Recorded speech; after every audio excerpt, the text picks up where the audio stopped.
Hi అండి. నేను ఒక చిన్న టిప్ చెప్దాం అనుకుంటున్నాను. నిన్న మాకు ఒక అమ్మాయి కస్టమర్ వచ్చి ఒక జాకెట్ తీసుకొచ్చింది. ఈ పావడ జాకెట్లో వాళ్ళ పాపకి రెగ్యులర్గా తీసుకునిందంట. డైలీ వేయడానికి లోపల లైనింగ్ వద్దు, పావళ్ళకి జాకెట్లు మాత్రం వేసి కుట్టమని చెప్పింది. ఇవి వేరే టైలర్ దగ్గర తిప్పుకోకపోతే క్లాత్ సరిపోదు, కుట్టలేమని చెప్పారంట అండి. చిన్న టిప్ అండి. మా స్టూడెంట్స్ కూడా ఒక ఇద్దరు చూసి అక్క మాకు కూడా ఇలాగిస్తే కుట్టలేమని చెప్పారు అని చెప్పారు. ఇప్పుడు ఇది కుట్టానండి. ఈ పావుడికి జాకెట్ కుట్టాను, సెట్ అయిపోయింది. ఇది ఎట్లా కటింగ్ చేసుకున్నాను ఎట్లా అనేది మీకు ఒక చిన్న వీడియోలో చూపిద్దామనేసి. ఇప్పుడు ఈ పావుడు వచ్చింది, దీనికి జాకెట్ ఇచ్చారు కదండి.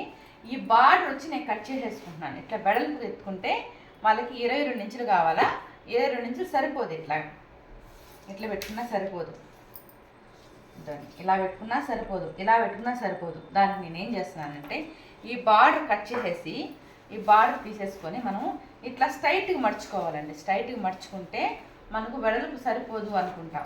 సరిపోదు, యాక్చువల్గా అయితే సరిపోదు. ఇప్పుడు నేను పెట్టే విధానం కూడా సరిపోదు. కాకపోతే నేను ఏం చేస్తానంటే సైడ్ ఖర్చులకు వస్తుంది కదా, ఆ పీస్ వరకు జాయింట్ వేసుకుంటానండి. ఇప్పుడు చూడండి, ఈ బార్డర్ మళ్ళీ కట్ చేసుకుంటాను. నీట్గా కట్ చేసుకొని హ్యాండ్ జాయింట్ వేసుకుంటాను. నేను లైనింగ్ క్లాత్ కట్ చేసుకున్నాను. ఫస్ట్ లైనింగ్ పెట్టి చూపిస్తాను మీకు.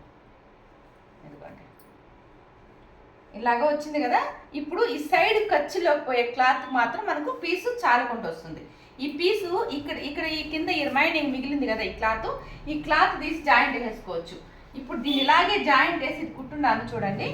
ఈ ఖర్చులో సైడ్లోకి వెళ్ళిపోతుంది, మనకు సరిపోదు. మనకి ఇది వేస్ట్ అనుకున్నాను ఇది బెటర్ కదా. చాలా తక్కువ, చూడండి ఎంత కనిపిస్తుందో, చాలా తక్కువ కనిపిస్తుందండి. కానీ మన పావుడు జాకెట్ హ్యాండ్స్ అంతా కరెక్ట్గా సెట్ అయిపోయింది. ఇది చాలామందికి యూస్ అవుతుంది. చాలామంది ఏమంటే ఇట్లా పావుడు జాకెట్లు తీసుకొని ఫుల్ జాకెట్ కుట్టుకోవాలనుకుంటే పీస్ సరిపోగా దాన్ని షార్ట్ చేయడమో, లేదంటే ఇది కాదని వేరే క్లాత్ ఆఫ్ క్లాత్ తీసి కుట్టుకోవడం అట్లా చేస్తారు. అలా కాకుండా సైడ్ మనకు 2 ఇంచులు ఖర్చుకు వచ్చే పీస్కి మాత్రం ఈ పీస్ తీసి సైడ్ జాయింట్ వేసుకున్నామంటే సరిపోతుంది. ఇది కుట్టిన తర్వాత మళ్ళీ నేను చూపిస్తానండి. ఈ రెండు ఇంకొక జాకెట్ కూడా ఇచ్చినారు, దాన్ని ఎలా ఉందో చెప్పండి.